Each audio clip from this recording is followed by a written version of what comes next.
back to Talkin VAWLS Week 1. Boys, I am sick and tired of hitting people in orange jerseys. It's time to focus on Georgia Tech. Get fired up, get ready. We're going to fire off the ball and hit somebody with a different colored jersey. The Vols kick off on Monday, September 4th at 7 p.m. on ESPN. My name is Boogie Bentley. This Vols JP. And this is the train wreck of 76. Man, I'm ready to get into it. I don't even know where we're going to go. I don't know what we're going to talk about. I don't have a whole lot of notes, but let's just talk about it. Boys, how excited are you? Football season's here. Man, I laughed about it I think it was last week. I posted on Facebook, man, every year in August that switch goes off in my head. You know, you're always looking forward to football season, but there is a turning point. It's usually around the middle of August, and then bam, I'm ready, and all I'm thinking about is UT football, and I cannot wait till Monday night. Oh, I know it. I'm same way. You know, as soon as the fall camp starts, which has started a little bit earlier this year, and everything, but gosh, it's so exciting. I love this time of year. It's my favorite time of year. Can't wait until next Monday night, and let's see what this Vols team has. It's funny. It kicks off for me a little bit more. My daughter is a cheerleader for Pee Wee football, and their jamboree was this Saturday, and that just adds fuel to the fire. You know, I'm out there watching 3rd and 4th grade kids hit each other in pads, but got just something about football, man. You just get excited. What about you, Rocky? Has it switched yet?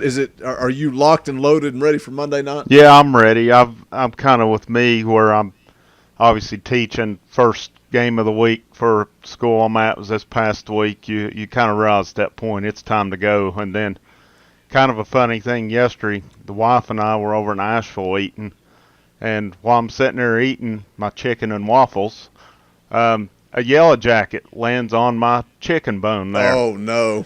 And I said, big boy, you better enjoy it because you're going to get it handed to you in about a week. So he got him a piece of chicken off a bone and flew off. So, yeah, I'm ready to roll too. I hope your yellow jacket was more of a sign of things that are coming, because I got lit up by a few yellow jackets just a few weeks ago out in the yard mowing. So I hope yours is a little bit more foreshadowing than mine. Man, I just get excited when I sign on to VolQuest and you see that shift. You know, you're watching practice and they're doing drills and they're doing this, that, and the other. And then this week, you could see things changing. I think it was around Thursday. I pulled up the highlights from practice, and you can see the defensive linemen, man, using their hands and pushing off guys trying to cut block them. And even the defensive backs and linebackers, man, they had the big, I don't know what you want to call them, the big inflatable balls out there just using hands and getting people off their legs. You can definitely see that momentum shifting. They're getting ready for Georgia Tech. It's not just practice, it's game prep.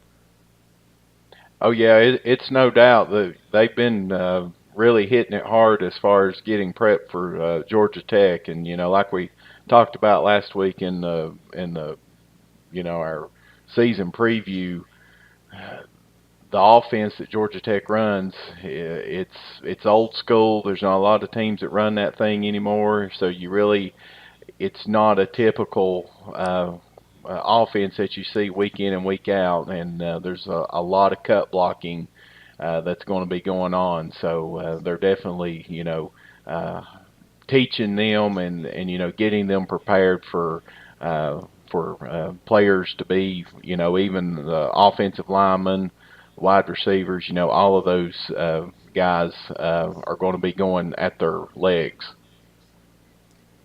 Yeah, we've seen it before. I mean, think back, what was it, last time we played Air Force? Mm-hmm. I mean, we're going to see the same thing here, same type of offense, same type of stuff. So, yeah, and it's like I said last week, this is a time to get Georgia Tech if you're going to have to play them. First game of the year, because you've basically had this entire calendar year to prepare for them.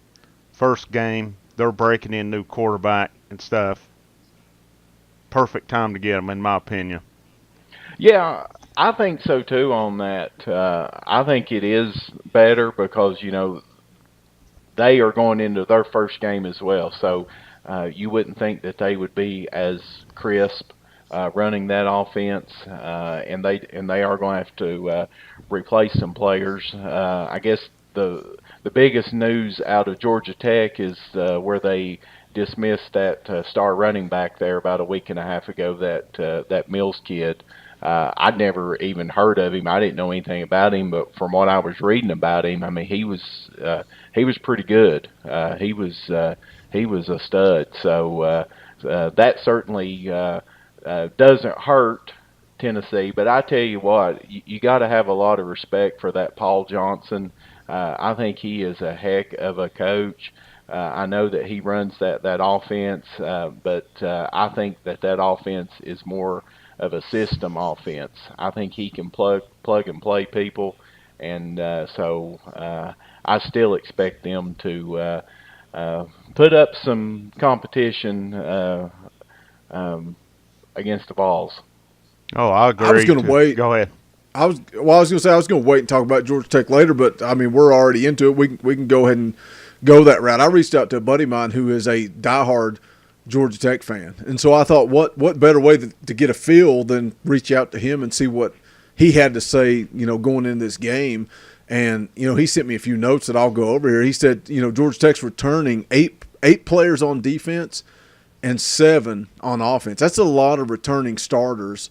It was 8 on offense till, like you said, the Mills kid was dismissed. But what he said, it kind of goes hand in hand with what JP just said, that their coach is very confident that they can just fill that position without missing a beat, because it is that system offense. And he feels like he can plug the next man in, put another running back in, and they're not going to have an issue.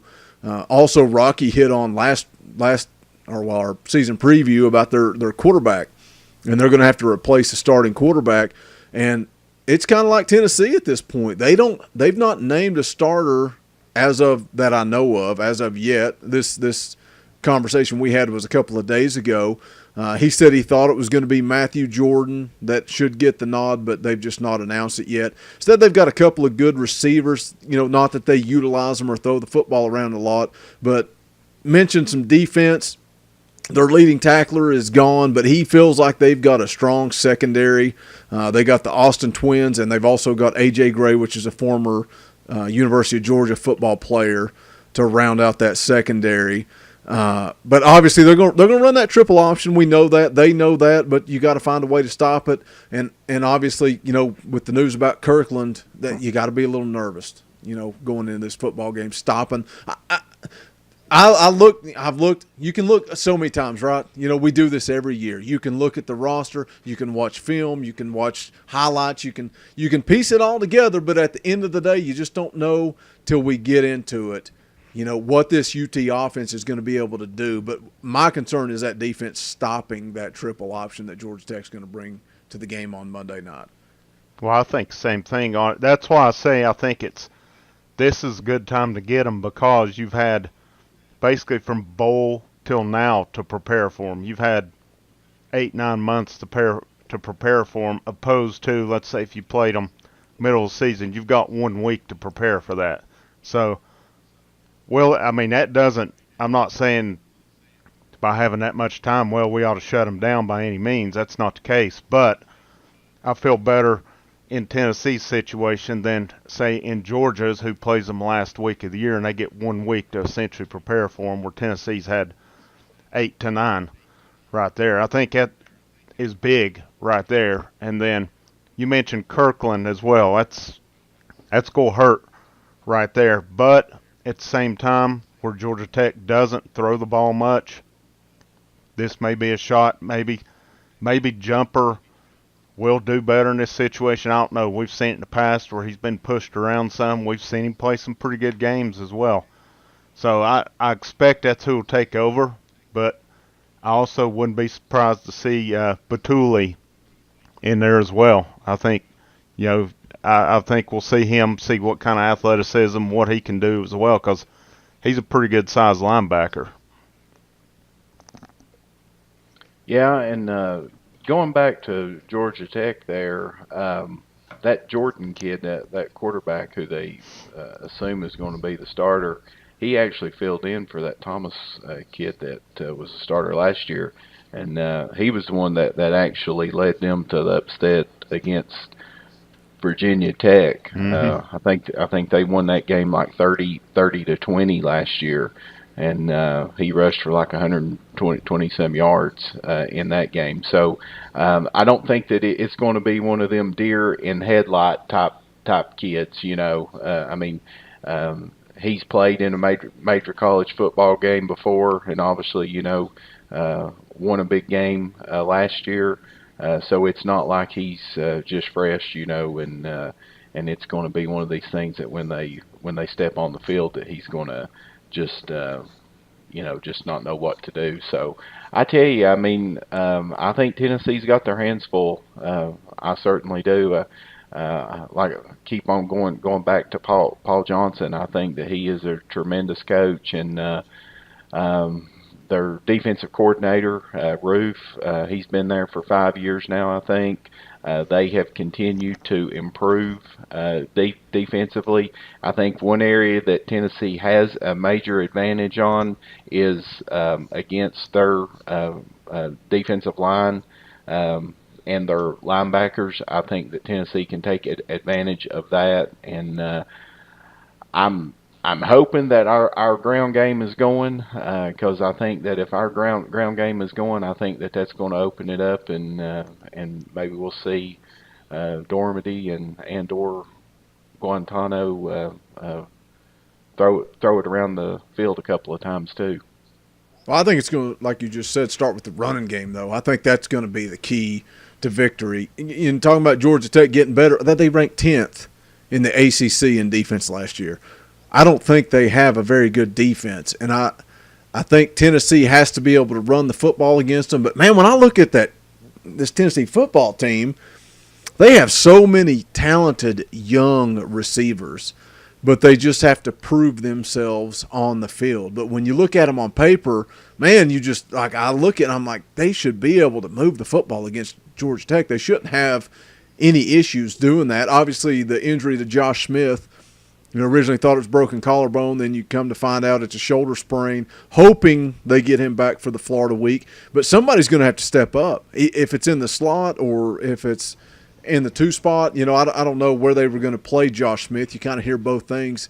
My thought was he was going to play slot. So, is Brandon Johnson going to step up, or is it going to be Tyler Bird that steps up? Hearing a lot of good stuff about Jordan Murphy, the true freshman. Is he going to step up? Somebody's got an opportunity, but again, I think the talent is there. But, man, how many times do we say that about Tennessee? We're in year 5 of Butch Jones, and it seems like every year we're talking about the young talent. Where are the juniors and the seniors and the developed talent? Mm-hmm. Where's that at? Yep, and I think look at the coaching turnover this year. I don't think that's any coincidence right there. I mean, I'm not going to sit here and lie about it. You mentioned receivers. That was, to me, was the best change made. I was not an Azani fan the whole time he was there. Doesn't mean he's a bad coach or nothing, but I thought last year was the only year we saw Malone take the next step. We saw Jennings develop last year. We hadn't really seen that up to that point, I didn't think.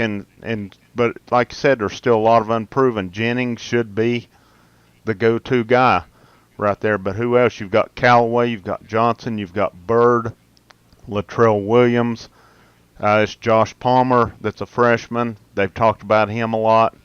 I mean, like I said, there's talent, and tight ends need to step up too. So there's talent. It's just a matter of putting it together. Yeah, I look for Callaway. I think that he's going to be one that is going to probably step in. I would imagine that now, since Josh Smith is injured, that we'll see Bird in the slot, and I'd imagine that Callaway and Jennings, of course, will be out wide. But like Rocky said, I mean, it's all the expectations there, the talent's there. It's just being able to prove that on game day. I mean, that's what it boils down to. Is that you've got to go out there, and I think that's one thing that when you look at this game coming up, I said that Georgia Tech quarterback, you wouldn't expect him to have the deer in headlights look.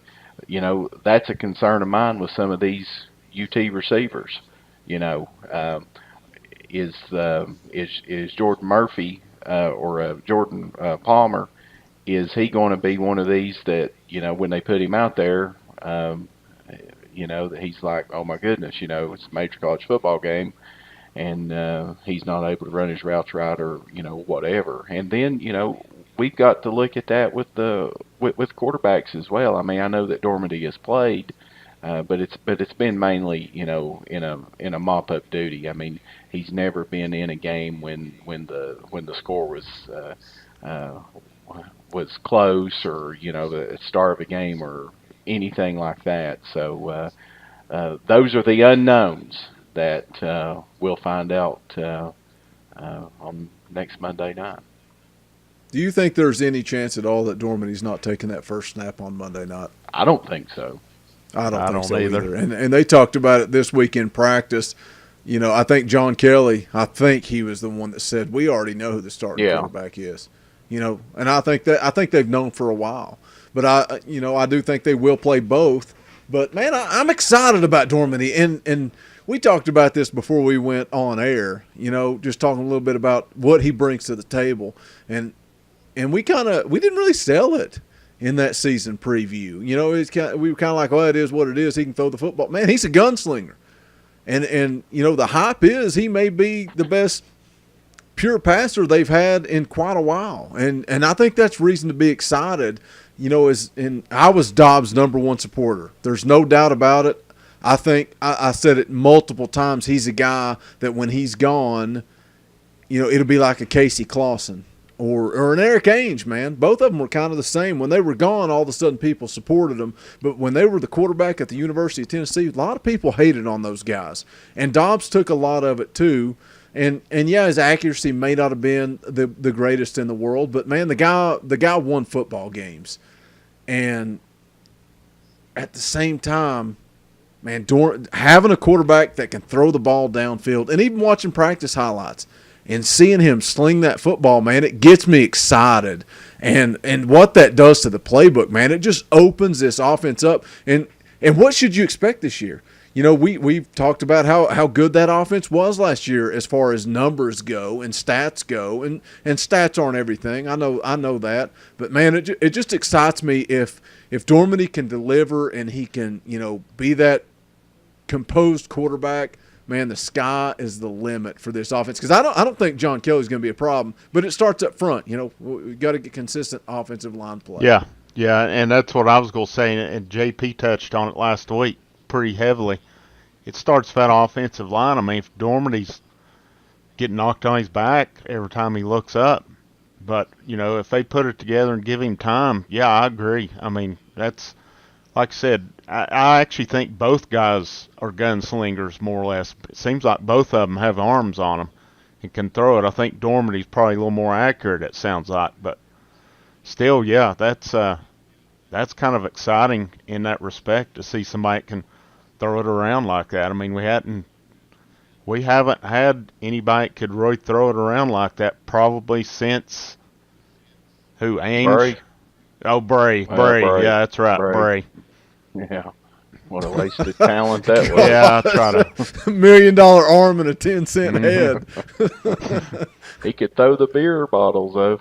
Yeah, he could. Yeah, and going back to the offensive line, this past week, been reading up on it and stuff, and they just can't seem to get healthy. At least that's what they're telling us, Mm-hmm. And of course, we can't watch the practices, so we don't know really what's going on, but that's what they're saying, that they just can't get any continuity, because not everybody is at practice. They've got lingering injuries, or they got nicks or whatever, that they're not out there. So uh, I know from my standpoint it's frustrating because I feel like that the offensive line is the key for this team to be successful. I Uh, think it's hand in hand with quarterback play. well, yeah, But but it starts up front. I do. I mean, I agree. It starts up front. But the keys for me, it would be offensive line and quarterback play. yeah, and honestly, and I may look back, after the Georgia Tech game and feel different, but I'm not really concerned about the quarterback play. I feel Because do you like, think the talent? I think the talent's there if they get protection. I mean, I agree. I agree. I yeah, agree. yeah, but I know how this offense operates underneath Butch Jones. And if they don't protect Dormady, I'm telling you, it is going to be a bloodbath. Every week, it is going to be a bloodbath. I'm not saying that they'll lose every single game, but it will be a struggle because and that's to me going into that Georgia Tech game. Still, the concern is the offensive line. That is still my biggest concern. I don't even know if Drew Richmond is going to play. There's rumors going around that he's going to be suspended and all that kind of stuff. I do think that there probably is something to that. They've been repping Kendrick out there at left tackle and what's the other kid's name? Tatum, Marcus Tatum at right tackle. So I do think that there is something to that. I won't be shocked at all if Richmond doesn't play next Monday night. But I'm not sold on him. He was a 5-star, but he just doesn't look big enough to me, a steal. And even though that he's a redshirt sophomore, and watching the videos and stuff, to me, just his body language and maybe just his lack of enthusiasm. I don't know what it is. I hope that I'm wrong. A lot of people within the program, they've been reporting that they've been very pleased with him. But he's going to have to show me out there on the football field, with that. But still, the offensive line, number one, they've got to get healthy. And number two, they are going to have to protect whoever is under center. I mean, do we even? I I thought for a while it would be Richmond, Jones, Robertson, Trey Smith, and Kendrick. Now you're hearing Tatum making a move right there. Who knows with Richmond? I mean, personally, I'd say pull the Florida philosophy, suspend him for the Indiana State game. But Yeah. Yeah, I'm about on that board too, man. You're hearing all the rumors Well, of who's yeah. getting suspended and this, that, and that. Why don't you just suspend him for that game and be done with it and quit this crap? You got people talking about Kirkland, that he's not even hurt, that this is all a suspension. Yeah. I doubt that. Yeah, I doubt that either. I mean, it's Well, it's VolQuest rumor mill. You know how that goes, but it is what it is. yeah, it is. And it's no. I'll say this about Richmond. He's had a rough start to last year, but at the end of the year he played pretty good ball. So hopefully, he builds on that right there because he was a decent lineman at the end of the year. I thought he played some good ball then. Well, I'm certainly pulling for him. I hope he proves me wrong. I guess that I want to see him do it against the Floridas and the Georgias and the Alabamas. Those. I know at the end of the year, when you finish with Kentucky and Missouri and Vanderbilt, which we can't talk trash against them because they beat our hind end, but Oh but gosh. but that's what I want to see. But I want to see some dominance within that offensive line. And one thing that I can tell, and I think that it's showing with Walt Wells down there now as the offensive line coach.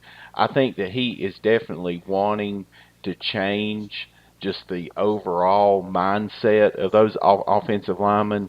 I don't know if you guys have watched any of those videos that have been uploaded and stuff, but he's not bashful with what he says to them, and they've been several times that the sound goes silent So because he's giving them an earful and Well, that's stuff. good. Well, They need to bring a level of physicality to the table to play SEC football. Yeah, because do you think that Nick Saban's down there at Alabama and going, "That's okay, yeah, that's okay, you'll get them next time." We'll work like heck and get No, better. no. I mean, it's not going to work, and I mean, do they have to use that colorful language? Well, I'm not going to get into that Yeah, argument you with do. that. It's But okay if you do. well, I mean, that's just the way it is, and I mean, that's just the way it is, and those kids know that, uh, and I don't think that they're going to,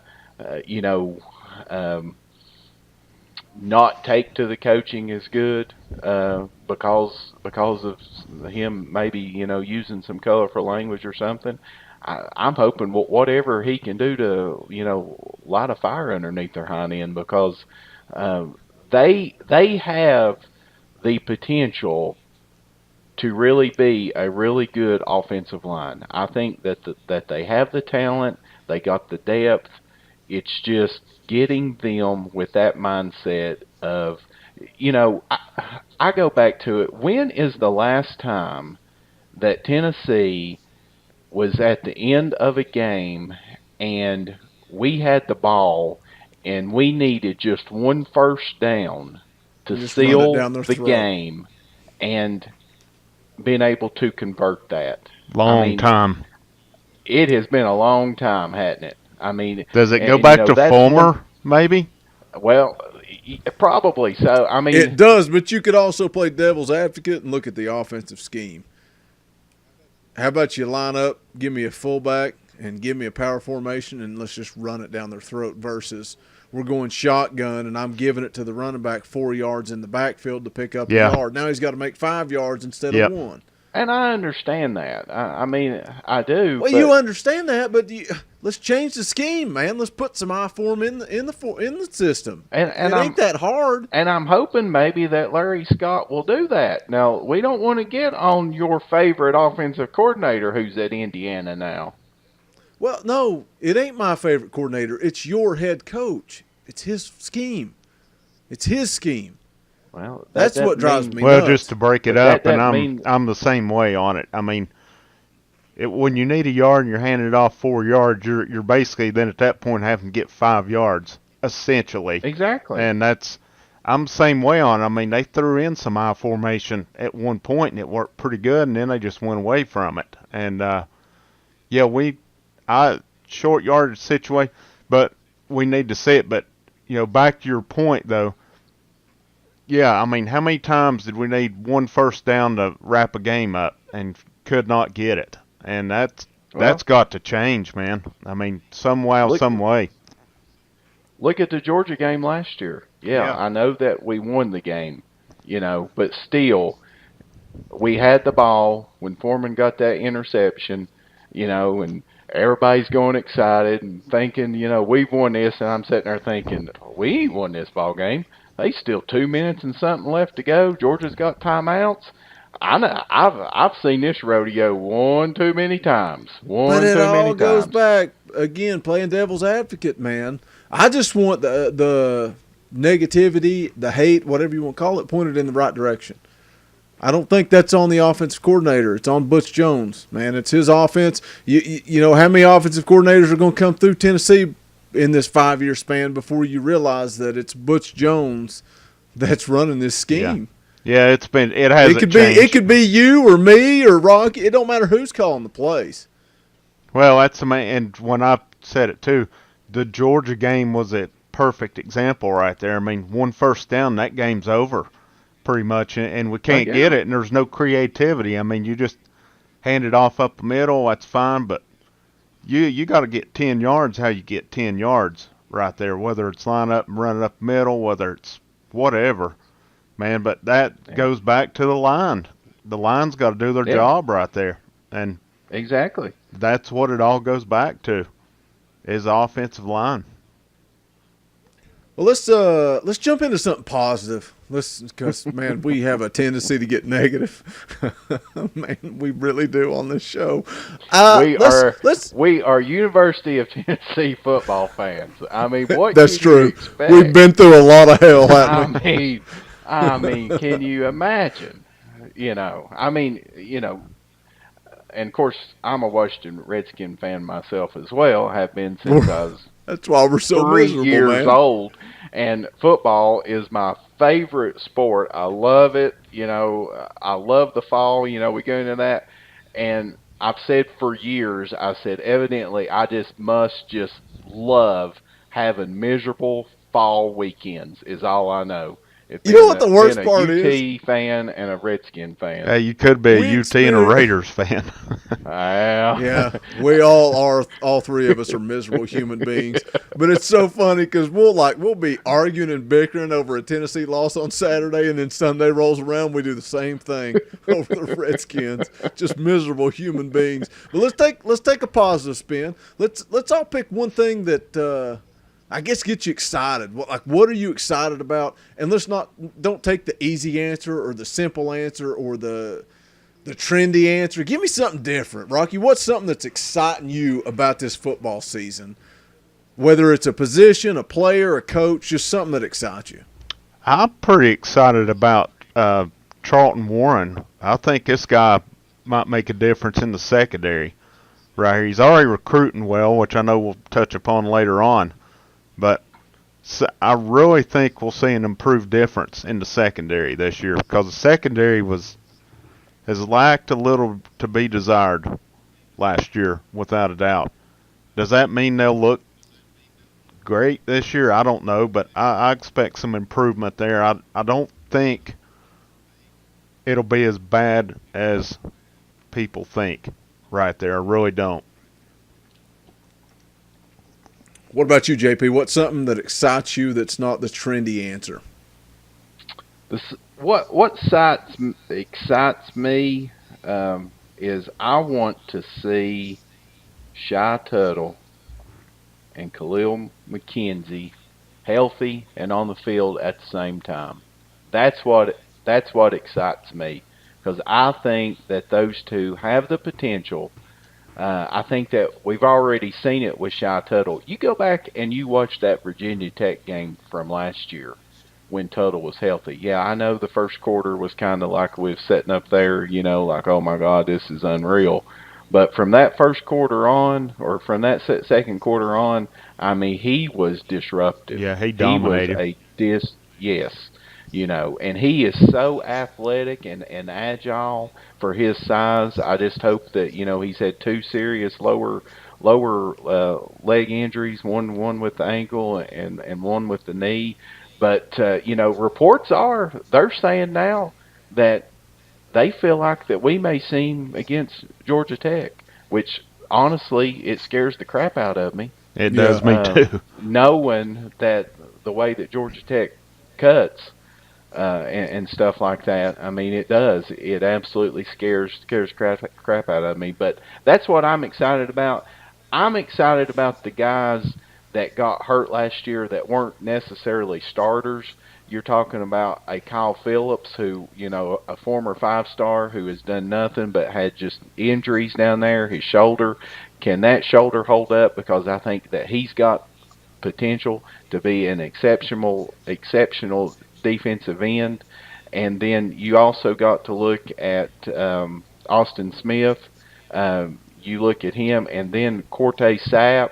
Sapp is going to have to step up if he can get that knee back, especially if Kirkland's going to be out for a period of time. But I am excited about McKenzie and Tuttle finally getting to play together. That's what I'm excited about. Man, just hearing you talk's getting me fired up and excited, man. I could rattle off 15 things I'm excited about, but hearing you talk about that defensive line, man, it just gets me fired up because there's so many guys on that defensive line that they should be performing and they should be high-level players. Kongbo and, Shy Tuttle coming off the injuries, man, just just a guy that's supposed to be a 5-star dominating in the SEC and just killed by injuries. Kyle Phillips, all these are guys you just mentioned, but man, just hearing you talk about them gets me excited and fired up. But another guy, Rashawn Golden, man, I just want to see him on the field. They talk about him playing, starting at corner versus nickelback versus Georgia Tech. Man, I just want to see that guy get out there and perform and execute and just live up to the hype and expectations that the Tennessee fans are expecting out of him. But the guy I'm excited about, this is a different route than what you guys took, but that's Ty Chandler. And maybe it's not mind blowing or shocking to say that, but he's a Tennessee kid, 4-star running back, but he's kind of like those other guys, right? He had all that hype coming out of high school, and you want to see him deliver and live up to that expectation. But, man, everything you hear about this kid coming out of camp is that he is going to live up to the hype. And, John Kelly, I have no doubt that if he stays healthy, I think he's going to have a huge year. But you got to have somebody to fill in the gaps. He's going to have to take a breather. You got to have a backup come in. And I hope and I think that Ty Chandler can be that guy. And I'm excited about what he brings to the table for this football season. But let's switch gears. Let's jump over to the recruiting roundup. JP, what do you got for us this week?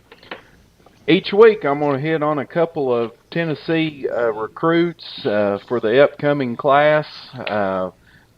Two I'm going to hit on this week are commits. Both of them are quarterbacks. So we're going to talk about the quarterbacks this week. Of course, when you look at Tennessee's depth chart right now, we got Dormady, who is a junior. Then you've got Grant. Can't even say his name. I'm going to just call him Guantano, whatever his name is. I can't say his name either, man. Guantano. I'm saying Dormady. Guantano. But he's a redshirt sophomore, so there is time. He's redshirt freshman. Yes. Freshman, right? Certainly. But there is time for these quarterbacks to come in and hopefully, barring injuries or barring, either Dormady or Guantano transferring, which I don't think that that's going to happen. You would think that there's time for these kids to redshirt and to mature physically, get into the program, understand the offense, and so forth. The first one I'm going to mention is Adrian Martinez. He's 4-star dual threat. Rivals has him as number 160th overall prospect. He was actually committed to Cal because he's from Fresno. So he was committed to Cal. He decommitted after he talked to Tennessee, came over for a visit. Family came in, fell in love with Tennessee, committed shortly after that. He did have a torn labrum. He had that playing basketball earlier this year, so he did have to have surgery with that. Don't think that he's probably going to be ready for the spring, or for his fall season. But he is an early enrollee as well, so he should be in Knoxville in January, which is huge. He had a lot of offers. Alabama was after him, and even after he committed to Tennessee, Oklahoma came after him really, really hard and was wanting him to take visits, was wanting him to maybe not commit to Tennessee, but he still did, and he says that he's solid. The other quarterback that is currently on the commit list is Michael Penix Jr. He's from Tampa, Florida. He's also a 4-star dual threat. A little bit under the radar when he committed to Tennessee. Of course, you had a lot of the 3-star butches come out, all of them, saying Tennessee can't sign anything but 3 stars and so forth. But in the latest Rivals update, he became they bumped him up to a 4-star. His stock has been rising. He has been getting some additional offers. He's went to some camps and performed really, really well there, and that was obvious as to why that he got that bump to a 4-star.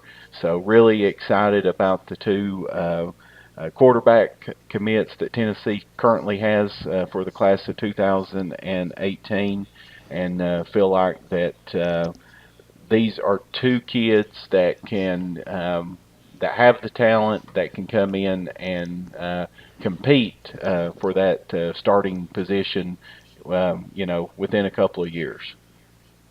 All right, let's talk about this recruiting class a little bit. I don't think we talked much on it last week or whatever, but man, what these guys are doing right now with all the hot seat talk and all that, and their recruiting. I I don't follow rivals. I follow 24/7. I'm thinking they're right at top 5 right now. But what they're doing, you touched on the quarterbacks there. I think they've done a good job with quarterbacks. The defensive line class is really good right now. Off the Yeah, I charts, mean yeah. that's been good. I mean they've locked down in-state right there for the most part. There's one Jordan Davis, the defensive end out of Memphis, that's committed to Bama. It'd be nice if we somehow switch him. I don't know if we'll be able to or not, but um, this week, big week there. I'm really excited about getting Horn. I thought that was a good pickup. How many years have we needed lockdown corners? And this guy looks like he could possibly be that. And one that's not mentioned as much, which was almost a shock to me, is when we got Trey Dean right there. And Yep. even the talk about him being a corner. I know he's listed as a safety, but there's talk they're going to play him at corner. A guy 6'2" can move like that.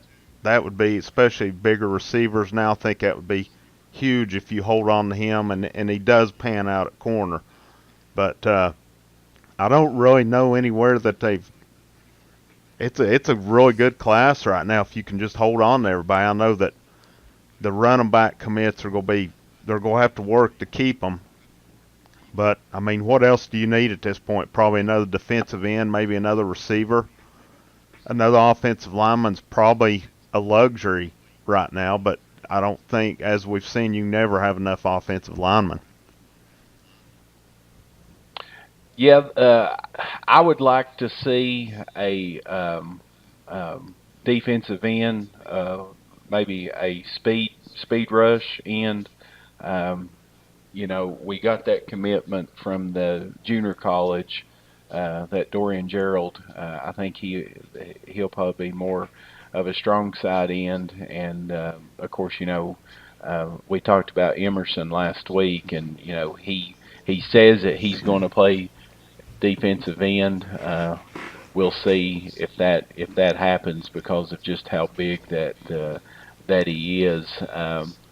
Currently, right now, we got 23 commits. Rivals has them as the number 5 overall currently right now. Um, the one position that really makes you kind of, and it's not necessarily, about this recruiting class, um, but we've only got one linebacker that's Yep. committed. And I think Uh, Thigpen needs to earn his money down there. It's not me going back to being negative, but I don't feel linebackers have developed. The recruiting, I don't I don't know, it's been all right or whatever. But yeah, we've got Matthew Flint is the one that's committed. yeah, I mean, with yeah, yeah, minimal spots at this point, I'm going all out for Adam Anderson. I'm going all out for Jordan yeah, Davis. I'm going to throw the kitchen sink at those guys, give them everything I've got to try to get them down there. yeah, and I'm starting to think that it's Butch's philosophy of thinking that these offenses, that they're they're more of the spread, and uh, all this kind of offense, where it's not a traditional offense, to where you're not really going to be running a 4-3 very, very much. Most of the time you're going to be playing a 4-2-5, so you're only going to have two linebackers on there, and honestly, I think that's why that they don't recruit as many linebackers. that's the only thing that I can think of. Otherwise, that's the only thing that kind of makes me scratch my head a little bit as to why that we're not recruiting a few more uh, linebackers. But it's hard to complain about this 2018 uh, recruiting class at this moment. But of course, as we all know, we followed this long enough. Recruiting um, is a dirty game. So it's not over until those kids sign on the dotted line. So that's going to be a huge key. Obviously, like Rocky mentioned, is all this hot seat talk. Heaven forbid Tennessee goes 6-6, 5-7. What does that do to this recruiting class? Yeah, I mean this is a primary example. We don't need a coaching change. I know people's already got their minds made up on Butch and this and that. The last thing we need is a coaching change down there. I mean, No, it's the last time. I mean, anybody that's pulling for it needs to get their asses off the wagon and go pull for somebody else. It's just my opinion on it. Because Oh my God, is everybody recording this? We got JP on record for saying that. I'm just curious. Here in about 6 weeks, somebody jot that down. But I mean, it's because I'm about ready to play devil's advocate, which is not like me. But well, I mean, it's a good class right now, and we need to hold on to it. I mean, like JP said, Yeah. I mean, with recruiting, there's going to be attrition at some point. It's just going to happen. It's just the fact of the matter. I mean, I don't know who or anything like that, but whether a kid decides to go somewhere else, whether UT cuts ties, I mean, it's the 23 that's in there happen. right now. I don't, just the nature of the beast, I don't know that all of them will stay, but doesn't the new early signing period go into effect this year? Is that right? It does. It does. Yeah. That'll be huge. So they can actually sign in December. That'd be nice to get a lot of them signed in December, and then you don't have to recruit them all the way through signing day. But at the end of the day, too, you can look at this class though, and my gosh, when's the last time this good of a class going into the season? I mean, he's done a heck of a job putting this thing together, and they've not even played a football game yet. But I'm gonna play devil's advocate. What happens if he does go 6-6? What type of class is he gonna hold together? And I mean, you guys know me. I'm the ultimate sunshine pumper. I don't want Butch to ever leave. It'll take. I was supporting Derek Dooley to the end of the earth for way too long, way too long. But you saying coaching change is the last thing they need, and I agree.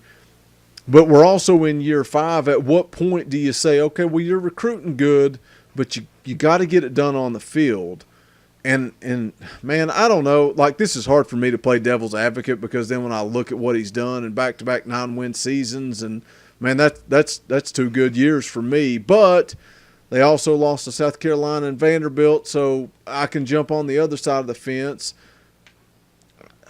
I don't know what I'm trying to accomplish here by saying this, but Just win. My opinion is this year is let's face the facts here. We all want it. We're not winning a national title this year, okay? It's just. Well, yeah, anybody with common sense knows that. So, in my opinion, this is more or less a ride the storm year. Take it from the greatest, one of the greatest rock and roll bands of all time, The Doors. You just need to be riders of the storm this year because 8-9 wins, you don't have that coaching change. You hold on to the majority of this class. I think most people would say 8 to 9 wins as a good year based on what you've lost. Oh, I agree with that. You do that, you Yeah. move into next year, and it's ass-kicking time at that point. You've developed more players. Some of these young guns we've talked about have another year experience. You're adding a good class in for more depth at that point. So I think ride the storm out, 8-9 wins or more this year. Keep your coaches. Try to keep all your good recruiters and all like that.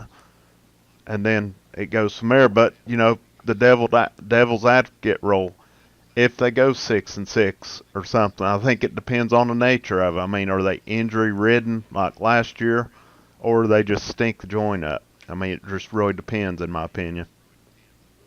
But where it's easy for me to play devil's advocate is we're in year 5 of Butch Jones's coaching tenure at Tennessee. Why are we saying this? Why are we saying in year 5, well, we got a lot of young talent? Why are we still saying that in year 5? At what point do you have seniors and juniors on the field? Why are we still saying we got young talent in year 5? That's where I can jump on that devil's advocate bandwagon. Can I look at the talent this year and say, I mean, I went on record last week. So 8-4 is a good season for this football team. But I can also say why are we saying once again that there's young talent all over the field? Yeah, I mean, you've got to see it at some point develop because, I mean, it's not like Alabama's not losing guys. I know they're recruiting off this world, out of the world, you know, but they're losing a ton of guys every year, and just guys are plugging right in with them. Clemson, next man in. It's got to get to that point down here as well, to where next man in, you lose a Barnett, you've got to have somebody ready to go. You lose an offensive lineman, next guy ready to go, and so forth. And you lose a defensive back, next guy in. I mean, it really has to get to that point at some point instead of, well, we're young, you know, maybe this young guy will step up. They've got to develop them at some point, and I think maybe that's part of the reason with coaching changes. You weren't developing, you weren't recruiting. So there's a lot of coaching changes, and it's got to start this year. It really does. I think Butch may have just made a mistake from the beginning, bringing his guys with him.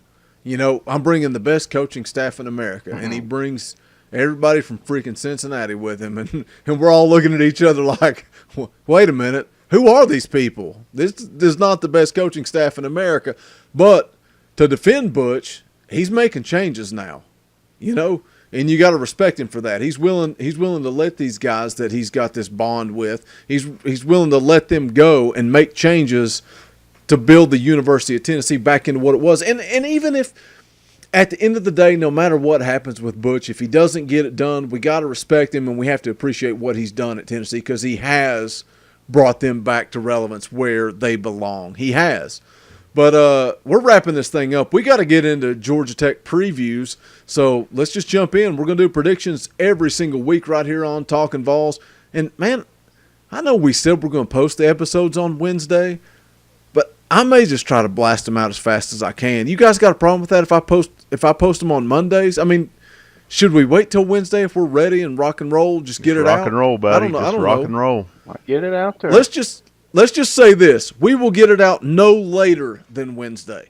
So if I can get it out on Monday, we're going to pump it out on Monday. So we'll get them out as fast as we can, but never any later than Wednesday. But Trainwreck of 76, you're the rookie on Talkin VAWLS. So we're going to put you on blast right here, week 1, Tennessee, Georgia Tech. Give me that Lee Corso prediction. What do you got? All right, so I've said it all for 2 weeks that we've done this now.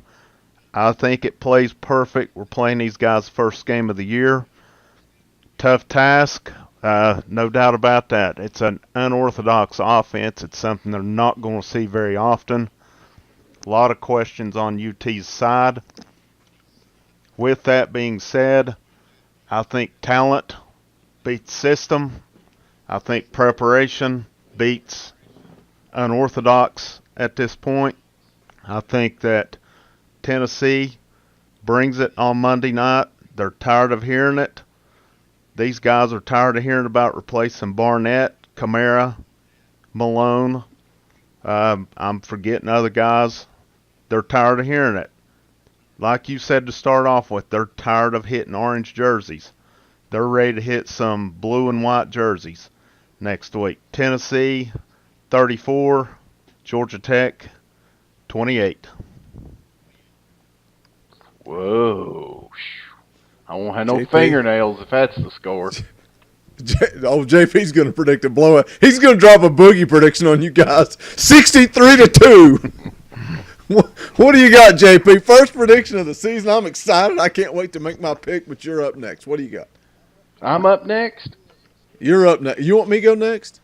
No. I'll go. Here's my prediction. I was I was all orange-colored glasses until Oh I no. started reading about the offensive line struggles in practice, and then Kirkland going down with the injury. Uh, there's so many unknowns that the Vols have. It's just, frankly, it's scary. When you talk about brand new quarterback having to come in, like Rocky hit on, losing, Barnett, uh, Sutton, all of those guys. Um, it's just, it's a whole new team, and I know that that's part I of know what I know college. what you're doing. I I know know that what you're that's doing. part of college football. And then you add in the unorthodox system that Georgia Tech runs. I think it's going to be a struggle. Georgia Tech's offense will keep the ball out of Tennessee's hands. That's what the offense does. Um, that type of offense does. Tennessee's got to be able to get off the field on third downs.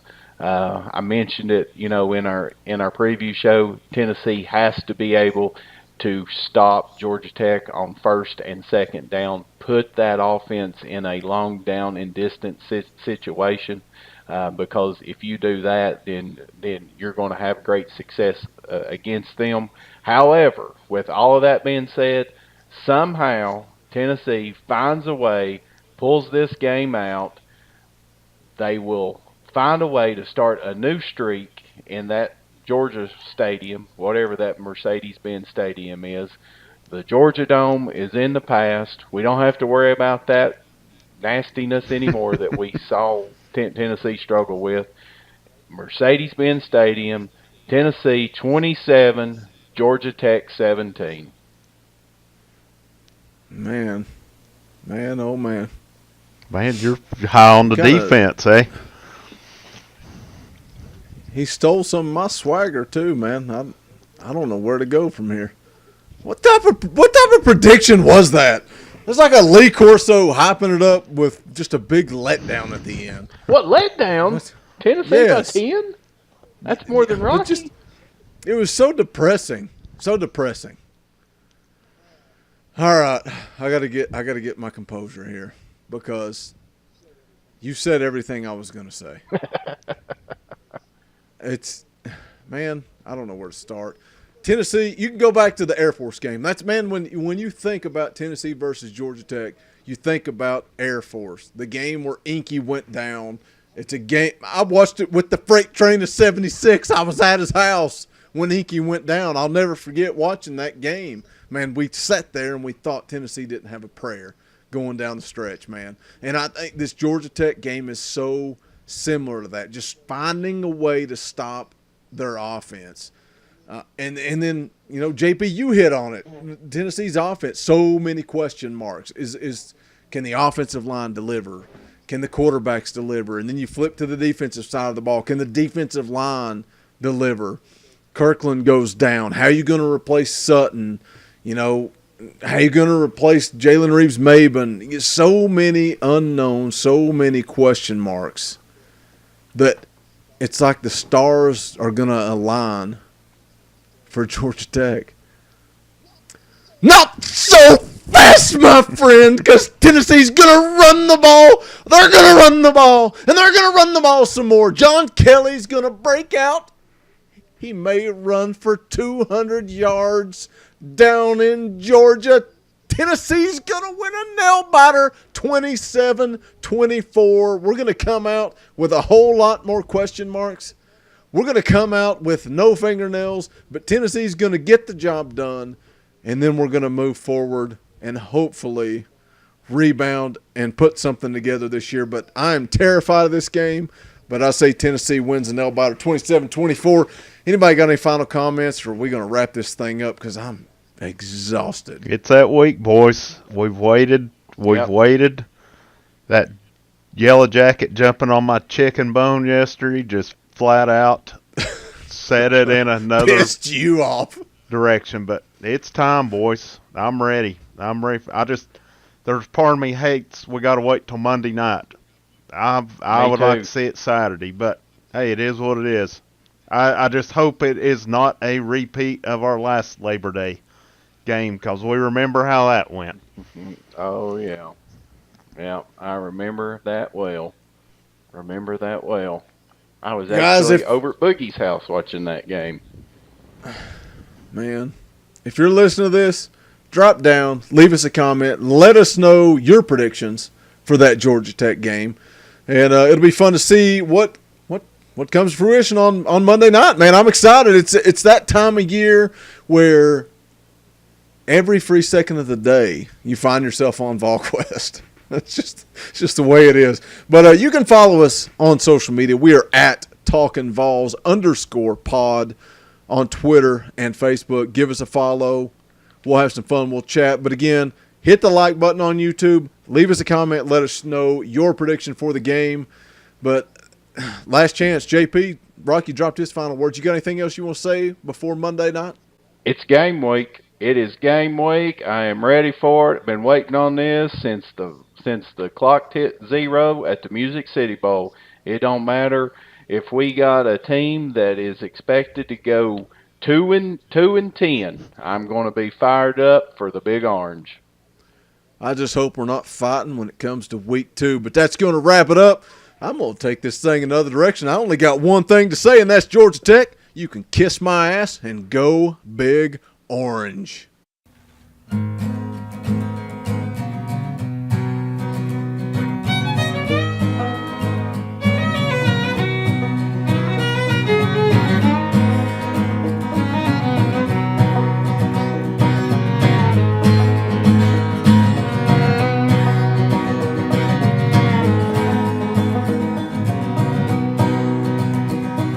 Jack Kerouac, he drank himself to death in New England, and I'd like to take his hand, say, Jack, man, it's okay now.